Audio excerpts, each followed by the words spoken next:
स्वामी भक्त हो. जेव्हा आपण स्वामी महाराजांच्या सानिध्यात येतो तेव्हा महाराज काय करतात, आपल्या मार्गात भोग आणतात आणि ते भोग आपल्याला भोगूनच संपवावे लागतात. ज्याप्रमाणे सोनं आपण भट्टीत टाकतो आणि गाळतो तेव्हा शुद्ध सोनं उरतं, त्याचप्रमाणे जेव्हा कर्माचे भोग भोगून जेव्हा तो भक्त उरतो तेव्हा तो श्री स्वामी भक्त म्हणून ओळखला जातो. एक लक्षात घ्या, स्वामींनी आपल्याला भरभरून दिलंय, त्यामुळे कर्माचे भोग आपण भोगतो तेव्हा स्वामींना म्हणू नका की स्वामी माझ्यावर खूप संकट आहे, प्रॉब्लेम आहे, मला यातून बाहेर काढा.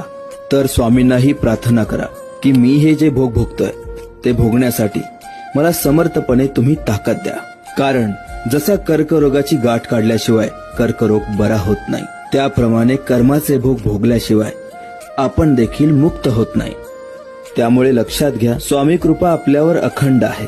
त्यामुळे स्वामींकडे मागताना फक्त एवढंच मागा की स्वामी मी तुमचा बाळ आहे, कसाही असलो तरी मी तुमचा आहे. माझ्याकडून ही सेवा, ही श्रद्धा, ही भक्ती अविरतपणे स्वीकारा. स्वामी तुमचं नक्की ऐकतील. स्वामी ओम.